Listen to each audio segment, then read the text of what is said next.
Can't You Make Them Behave, King George? By Jean Fritz. Illustrated by Tommy de Paola.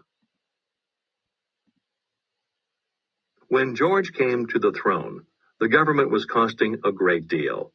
England had been fighting a long and expensive war, and when it was over, the question was how to pay bills.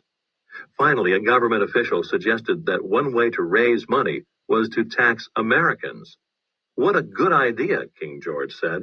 After all, the French and Indian part of the war had been fought on American soil for the benefit of Americans. So why shouldn't they help pay for it? The fact that Americans had also spent money and lost men in the war didn't seem important. Nor did the fact that Americans had always managed their own money up to now. They were English subjects, weren't they? Didn't English subjects have to obey the English government? So in 1765, a stamp tax was laid on certain printed items in America.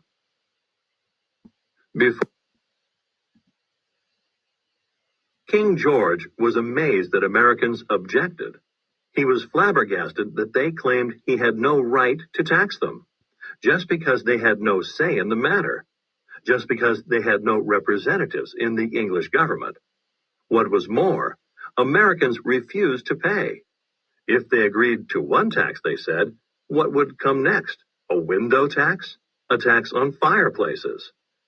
Now King George believed that above all, a king should be firm.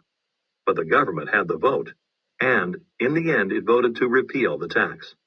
Still, King George was pleased about one thing. The government stood firm on England's right to tax the colonies. And in 1767, the government tried again. This time, the tax was on lead, tea, paint, and a number of items England sold to America. Part of the money from this tax was to be used to support an English army to keep order in America. Part was to pay governors and judges previously under the control of the colonies. Who could object to that? King George asked.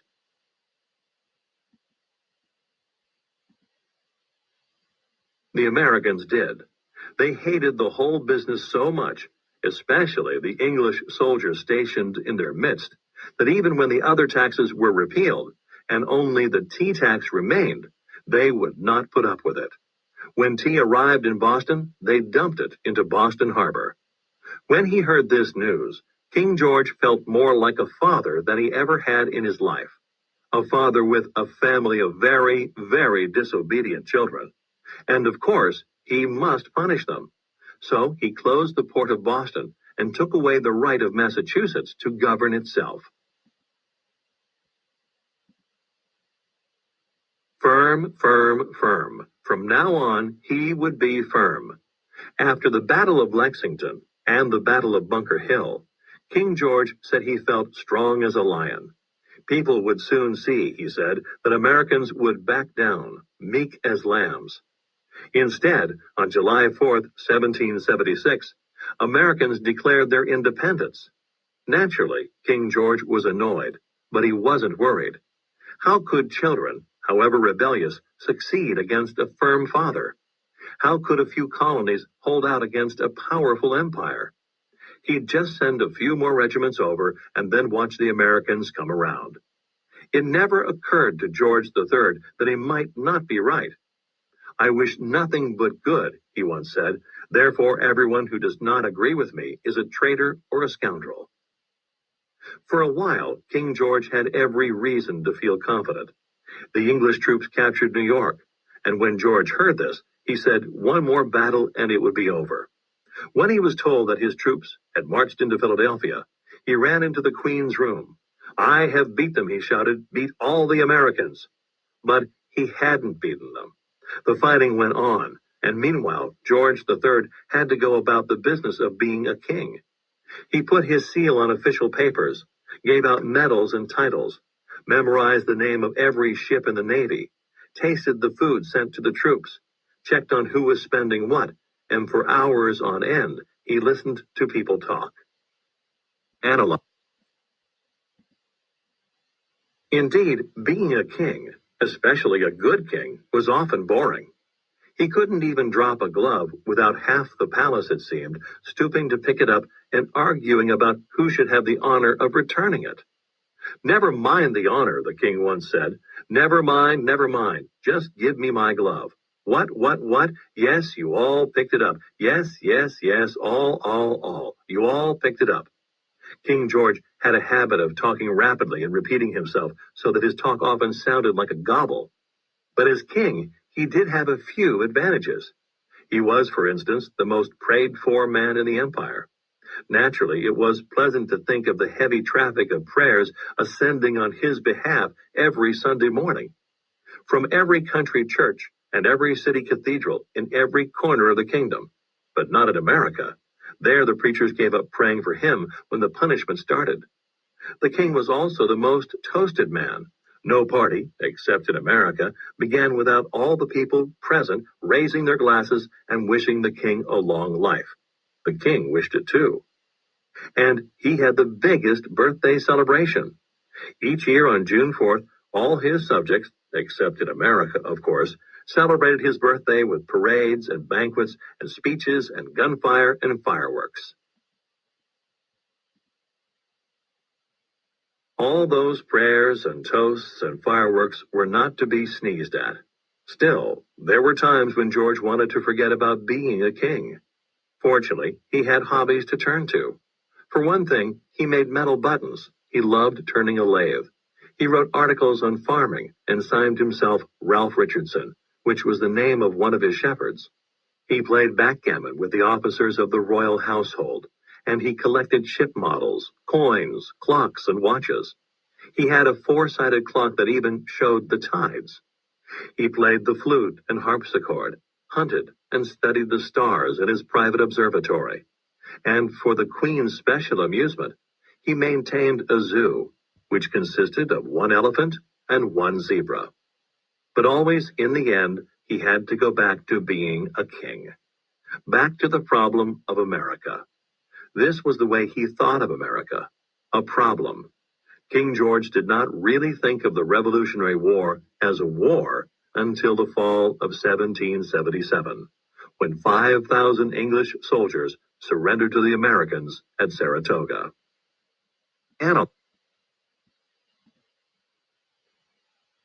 How could such a thing happen, the king asked. Hadn't he been told, even by an ex-governor of Massachusetts, that Americans would give up? That only a small number of Americans were really against him?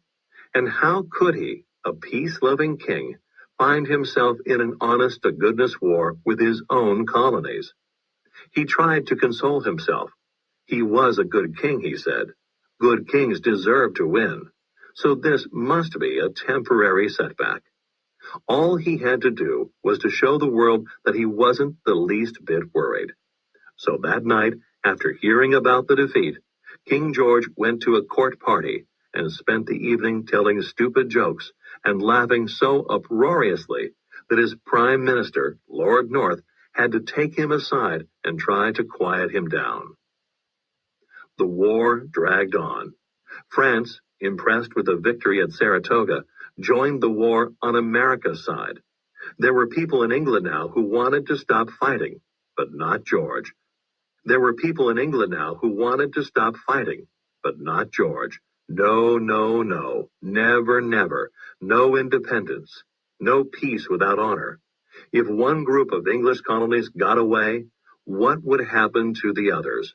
What would be left of the empire? But no matter how he showed himself in public, privately, George was depressed. The world was not staying settled, everything in place, the way he liked it.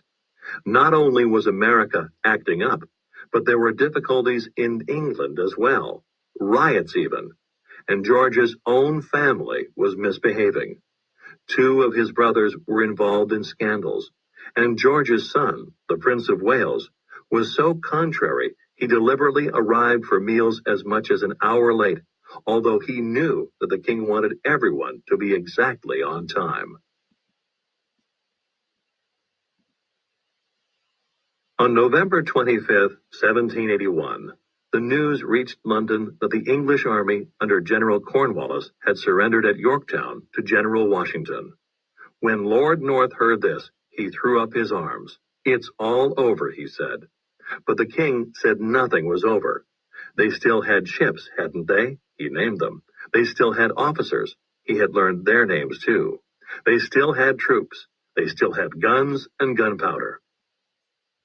King George set his lips firmly and wrote a letter to the Secretary of State for America.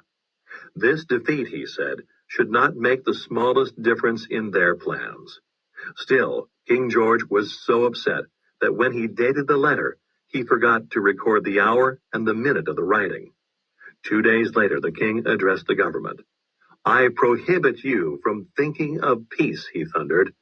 But the government did think of peace, and eventually the government voted for it.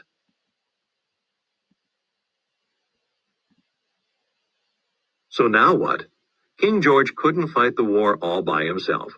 He couldn't chop off the heads of all those who had voted for peace. Kings didn't do that anymore. He could, of course, abdicate, quit the king business altogether. For a time, he thought seriously of this. He even drafted an announcement of his abdication, but then he put it away in his desk. He was so used to being a king. So when the time came for him to sign the peace proclamation, he signed. As soon as he had finished, he jumped on his horse and took a hard gallop away from the palace. When the time came to announce in public the separation of the two countries and the independence of America, he swallowed hard and announced. Afterward, he asked a friend if he had spoken loudly enough. As long as he lived, King George had nightmares about the loss of the American colonies. It certainly hadn't been his fault, he said. He hadn't done anything wrong. He had just wanted to teach Americans a lesson.